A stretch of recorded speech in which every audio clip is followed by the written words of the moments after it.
तो जनाब 23 तारीख की चिरपरिचित विपक्षी एकता की बैठक पटना में हो ही गई और जैसा कि माना जा रहा था उससे भी कुछ स्तर नतीजे के तौर पर कम आए हैं।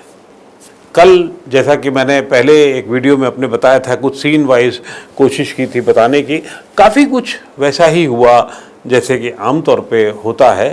और स्वागत सत्कार, बैठक का तरीका और 2.5 महीने की मशक्क़त के बाद नीतीश कुमार ये ज़रूर हुआ कि काफ़ी लोगों को वहाँ पर ले आए, मंच तक ले आए, बैठक हुई, 3 घंटे 3.5 घंटे बातचीत हुई और बातचीत के बाद फिर इतनी बातचीत नहीं हो पाई कि कोई ठोस नतीजा निकले, कोई ठोस बातचीत हुई। ये बातचीत हुई कि हाँ भाई फिर बैठेंगे, ये बातचीत हुई कि फिर बैठेंगे शिमला में। ये पहले ही तय हो चुका था शिमला में दूसरी बैठक होनी है, क्योंकि पहले ये कोशिश की जा रही थी कि कांग्रेस की तरफ से कहा जा रहा था कि कांग्रेस की चाहती है कांग्रेस में शिमला में बैठक हो। तो वो फिर ममता दी का दबाव आया कि नहीं साहब पहले, क्योंकि नीतीश कुमार जो हैं उसकी व्यवस्था में लगे हुए हैं और तैयारी कर रहे हैं, इसलिए वहाँ हो जाने दिए। तो वहाँ चले गए, राहुल गांधी भी चले गए, ये एक उपलब्धि है। राहुल गांधी भी चले गए, खड़गे साहब चले गए, लेकिन राहुल गांधी का जाना और एक बातचीत को ना सिरे तक ना पहुंचना भी उसके लिए हालात बने। और नतीजा ये हुआ कि दिल्ली के मुख्यमंत्री, पंजाब के मुख्यमंत्री भगवंत मान और दिल्ली के मुख्यमंत्री अरविंद केजरीवाल उस बैठक में शामिल जरूर हुए, लेकिन उनका जो दबाव शुरू से रहा है, उनका जो कथन पहले से रहा है कि केंद्र के अध्यादेश के खिलाफ जो दिल्ली में लागू किया उस पर सबसे पहले बातचीत होनी चाहिए, उस पर सबसे पहले सपोर्ट होना चाहिए, कांग्रेस का सपोर्ट होना चाहिए। क्यों? क्योंकि कांग्रेस के सपोर्ट के बिना ये अध्यादेश के विरोध में जो संकल्प लाया जाना है संसद में, लोकसभा में, राज्यसभा में, वो पारित नहीं हो सकता। लेकिन कांग्रेस कतई किसी भी हालत में राजी नहीं हुई कि वो आम आदमी पार्टी के साथ इस तरह से शर्तों के साथ सामने आए। और उसको लगता है कि कांग्रेस की सरकारें जाने में अरविंद केजरीवाल और आम आदमी पार्टी का बड़ा हाथ रहा है, चाहे वो दिल्ली में हो, चाहे वो पंजाब में हो या बाकी और जगह भी। उसको नुकसान अगर किसी ने पहुंचाया है तो कांग्रेस ने पहुंचाया। वो बात दूसरी की गुजरात में सरकार भारतीय जनता पार्टी की बन गई, लेकिन उसमें भी एक योगदान आम आदमी पार्टी का माना जाता रहा है। गोवा का भी वो कांग्रेसी अक्सर बातचीत में जब हम लोग बात करते तो उसका उदाहरण देते हैं। और तो और तेलंगाना को लेकर के भी उनके मन में बहुत बड़ी खटास है। और जिस तरीके से शर्तों पे लेकर के बातचीत शुरू की थी आम आदमी पार्टी ने कि हम ठीक है, हम आपको वहाँ बाकी जगह सपोर्ट कर सकते हैं अगर आप अध्यादेश को सपोर्ट करो, अगर अध्यादेश के विरोध में हमारे आंदोलन को सपोर्ट करो। और फिर बातचीत ये भी होगी कि दिल्ली और पंजाब में आप नहीं लड़ो, हम बाकी देश में आपको सपोर्ट कर सकते हैं।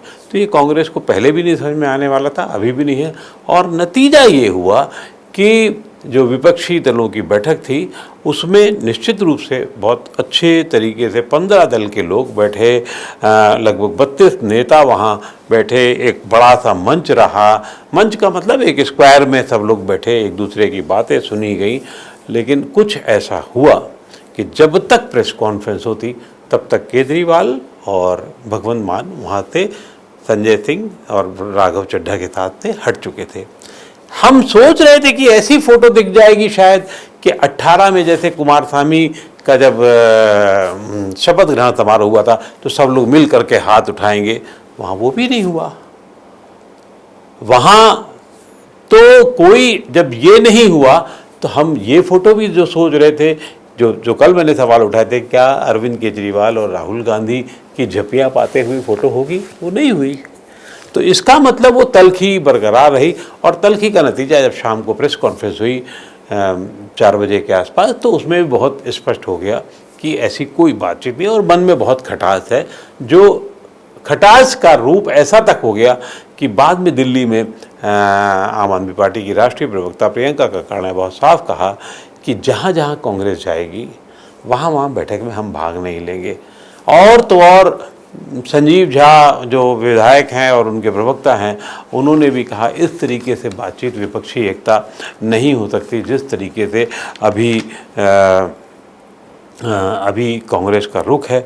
उस पे हम बहुत निराश हैं और कांग्रेस को के रूप में, क्योंकि ये सिर्फ एक कांग्रेस इस पे हमें समर्थन नहीं दे रही है तो ठीक है, हमारी दिक्कत होगी, लेकिन हम अपनी लड़ाई अलग से लड़ लेंगे। इसका मतलब साफ है कि वो अरविंद केजरीवाल और आम आदमी पार्टी ये जानते हैं और ये समझने की कोशिश में अपने आप में हैं कि वो एक राष्ट्रीय दल के रूप में आगे बढ़ने में सक्षम है, जिसमें शायद उन्हें बाकी लोगों की ज़रूरत उतनी नहीं होगी।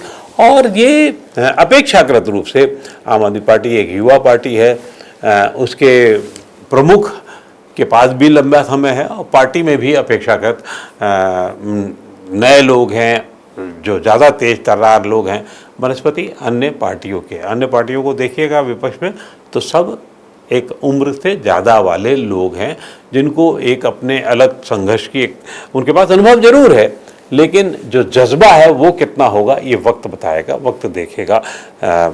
तय है कि इस बैठक में 15 दलों के 32 नेता बैठे, 3 घंटे बैठे और उन्होंने मोटा मोटी ये तय किया कि साहब हम सिर्फ शिमला में अगली बैठक करेंगे, जो हुआ वो ये हुआ, और छोटे छोटे ग्रुप बना करके जिम्मेदारी तय करेंगे। राज्यों के हिसाब से फिर बातचीत होगी, सीट बंटवारे का तय होगा। और राहुल गांधी अपेक्षाकृत आज भी एक सबमिसिव मूड में रहे और उन्होंने कहा कि देश बचाने के लिए कांग्रेस बलिदान करेगी। मैं जानबूझ के इस शब्द को उसमें इन्वर्टेड कामा में कह रहा हूँ।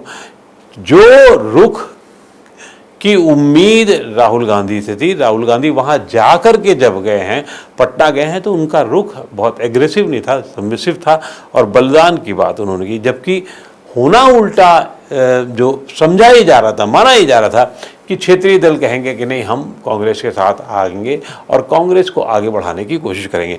लेकिन इस पूरे क्रम में राहुल गांधी का चेहरा एक विपक्षी एकता के तौर पर सामने आया और उस पर मोहर लगाई, चाहे वो नीतीश कुमार हों, चाहे वो लालू यादव हों, चाहे वो एनसीपी प्रमुख हों, हर आदमी ने, अखिलेश यादव उस बारे में बहुत बोले नहीं, लेकिन उनके भी समर्थन दिख रहा था, क्योंकि अखिलेश को अपनी ज़मीन कांग्रेस के समर्थन से ज़्यादा लाभदायक हो सकती है, तो वो भी उसमें एकता मत में नज़र आए। आपको ये देखना होगा कि इस विपक्षी एकता की बैठक में देश में इस समय 6 राष्ट्रीय दल हैं। 6 राष्ट्रीय दलों में अगर आप देखें तो हम सब जानते हैं, जैसे अभी हाल में जो परिवर्तन हुआ है उसमें बीजेपी है, कांग्रेस है, बीएसपी है, सीपीआई है, एनपीपी नॉर्थ ईस्ट की और आम आदमी पार्टी है।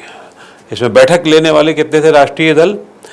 तय है कि हम बीजेपी से उम्मीद नहीं कर सकते, तो 5 बचते हैं। 5 में सिर्फ 2 राष्ट्रीय दल थे, एक कांग्रेस और दूसरी सीपीआईएम जिसकी केरल में सरकार है, और बाकी जो दल, राष्ट्रीय दल कोई नहीं थे।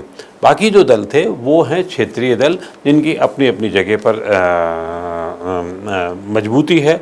ममता दी बहुत कोशिश कर रही थी कि बहुत अच्छे से सबके साथ बातचीत हुई, उन्होंने अच्छा कहा भी लोगों के लिए, और लेकिन उन्होंने कहा कि ये जन आंदोलन की तरीके से हम लोग लड़ेंगे, और उनको ये आपत्ति थी कि हमें विपक्ष नहीं कहा जाए, हम लोग देश के लिए क्या। और उनका जो भाषण था वो भारतीय जनता पार्टी की ज़मीन के मद्देनज़र था, बहुसंख्यकों के मद्देनज़र था, और उन्होंने साफ कहा कि ईडी बीजेपी लगा देती है विपक्ष के ऊपर। तो उनको 2 चीज़ें थी, एक ये था कि किसी तरीके से पश्चिम बंगाल में उनका ही शासन रहे, उनकी ही बात की जाए और अपने तरीके से रहे, और दूसरा उन्होंने अपने वोटर को संबोधित किया, वो जो बहुसंख्यक वोटर है उसके लिए, क्योंकि भारतीय जनता पार्टी से वहाँ सीधे उनकी लड़ाई है, तो वो उस पर कब्जा करने के लिए या उसके साथ उसको अपने साथ रखने के लिए भी उन्होंने संबोधन किया। खरगे साहब ने कहा कि साहब आए अच्छा हुआ और कॉमन एजेंडा था, और ये तक कहा उन्होंने, और राहुल पे मोहर लगाई उन्होंने कि राहुल गांधी कहाँ कहाँ गए वहाँ वहाँ से लोग आए। और राहुल गांधी ने शुरुआत तो बड़े हंसी मजाक के मूड से की, उसमें धन्यवाद भोज के लिए दिया, लिट्टी चोखा के लिए बात की, और खान पान की बात की, लेकिन उन्होंने जो बाद में गंभीर बात की उसमें कहा कि हिंदुस्तान की ज़मीन पर आक्रमण हो रहा है और हम लोग एक साथ काम करेंगे, विचारधारा की, भारतीय विचारधारा की, तथाकथित भारतीय विचारधारा की रक्षा करेंगे। ममता दी के बारे में बता ही दिया आपको। शरद पवार भी देश समर्थन की बात करते रहे। महबूबा मुफ्ती और उमर के पास कहने के लिए कुछ था नहीं खास, वो उन्होंने 370 की बात नहीं छेड़ी और आइडिया ऑफ इंडिया की बात करते रहे।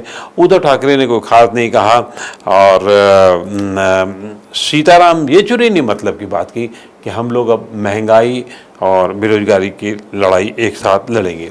लेकिन पूरा सीन विपक्षी एकता का, क्योंकि अंदर कितनी देर क्या बात हुई, कितनी हुई, ये तो धीरे धीरे छन के बाहर आएगी, लेकिन प्रेस कॉन्फ्रेंस का पूरा सीन अगर कोई बटोर ले गया तो वो लालू प्रसाद यादव थे। लालू प्रसाद यादव बीमार होने के बाद काफ़ी दिन बाद प्रेस के सामने आए और उन्होंने एक होकर लड़ने की सलाह तो ज़रूर दी, और जैसा कि वो करते रहे हैं हमेशा, हंसी मजाक में कहा कि हनुमान जी की गदा इस बार भारतीय जनता पार्टी को लग गई है और अब हनुमान जी हमारे साथ हैं, और उनका राहुल की पार्टी भी जीत गई कर्नाटक में इस हनुमान जी के साथ में होने की वजह से, और अब हनुमान जी हमारे साथ हैं। लेकिन साथ साथ उन्होंने सलाह भी दे दी राहुल को, शादी कर लो भाई, मम्मी जी आपकी कह रही हैं कि मम्मी जी कहती हैं कि ये हमारी बात नहीं मानते, और उन्होंने एक तरीके से माहौल को, उस माहौल को अलग, जो गंभीर माहौल था उसको बहुत हंसी मजाक के साथ में बड़ी बात की। लेकिन उसका राजनीतिक अर्थ भी ये निकल सकता है कि उन्हें वो क्या विपक्ष के राहुल दूल्हा बन सकते हैं, और लगभग एक उनकी तरफ से एक मोहर है कि हाँ वो विपक्ष के एक नेता हो सकते हैं, जो भी लोग आए। अब वो जितने लोग आए उसमें जब केजरीवाल साहब वहाँ नहीं थे तो पूरा का पूरा मामला अब एक तरीके से विपक्ष की एकता पर ही प्रश्न लगाता है। केजरीवाल साहब के बारे में जैसा कि मैंने पहले कहा कि उनके पास बहुत समय है और वो अपनी लड़ाई अपनी शर्तों पे जैसे कि अभी तक लड़ते आए हैं वैसे ही लड़ेंगे। आगे देखते हैं कि किस तरीके का होगा। दिल्ली पहले कभी कांग्रेस की थी लेकिन भारतीय जनता पार्टी की भी थी, वहाँ छीना है उन्होंने। पंजाब कांग्रेस का था, वहाँ छीना है उन्होंने। तो उनके पास क्षमता अपना और विस्तार करने की संभावना जैसा है उससे वो पीछे नहीं हटने के आसार हैं। तो इसलिए जो भी तस्वीर सामने आई है इसमें कोई बहुत आश्चर्य मिश्रित तत्व सामने नहीं आता है। अभी बैठक होगी, शिमला में होगी, देखते हैं कि वो कितना महंगाई और बेरोजगारी पर लोग संघर्ष कर सकते हैं। वोटर भी ये सवाल उठाएगा कि 4 साल या पिछले 9 साल संघर्ष इस पर क्यों नहीं हो रहा, क्योंकि हमें अगर कुछ मिलना चाहिए तो पूरे देश को एक संघर्ष से मिलना चाहिए, वो अब तक क्यों नहीं। और साल भर जब चुनाव के रह गए हैं तो उस संघर्ष से पहली बात संघर्ष कितना ये लोग कर पाएंगे, जो संघर्ष की बात हो रही है महंगाई बेरोजगारी पर, और दूसरी बात कि वो संघर्ष कितना रूप ले पाएगा, कितना सघन होगा। भारतीय जनता पार्टी की भी उसी तरीके तैयारी होगी। तो आपको आने वाले दिनों में जो राजनीतिक घटनाक्रम है और जो साल भर तो को देखने को मिलेगा वो बहुत ही मज़ेदार होने वाला है। विपक्ष की बैठक, विपक्ष की एकता को लेकर के अभी एक तस्वीर हल्की सी साफ हुई है कि 2 हिस्से अभी से दिख रहे हैं। और हमको ये नहीं भूलना चाहिए कि इस बैठक में मायावती नहीं थी, इस बैठक में जयंत चौधरी नहीं थे, इस बैठक में और लोगों को भी नहीं थे। मैं चाहे वो केसीआर हों, तेलंगाना के मुख्यमंत्री, चाहे जगन रेड्डी हों, चाहे नवीन बाबू हों उड़ीसा के मुख्यमंत्री, इन लोगों का क्या है, ये किस किस खेमे में माना जाना चाहिए। अगर इनका ही एक खेमा मान लें, एक खेमा इनका, एक खेमा ये जो आज की विपक्ष की एकता के लोग बैठे हुए थे जिसमें कोई नया तत्व नहीं था वो, और दूसरा एक केजरीवाल साहब का, और फिर सामने भारतीय जनता पार्टी, तो ये जगह जगह आपको लड़ाई अलग अलग तरीके से दिखने की तस्वीर आज लगभग साफ हो गई है। लेकिन विपक्षी एकता की तस्वीर में ये भी साफ हो गया है कि अब विपक्षी एकता के तराजू पर जहाँ एक तरफ कुछ चेहरे हैं, फिलहाल अगर आप ये जो 4-5 केसीआर वगैरह वाला खेमा अलग कर दें तो विपक्षी एकता खेमे में कुछ तस्वीर एक है और एक तरफ केजरीवाल है। लेकिन राष्ट्रीय स्तर पर कितना बड़ा नुकसान पहुंचा पाएंगे, भारतीय जनता पार्टी को कितना नुकसान पहुंचा पाएंगे या नहीं पहुंचा पाएंगे, ये भी एक अध्ययन का विषय है। बहुत बहुत शुक्रिया।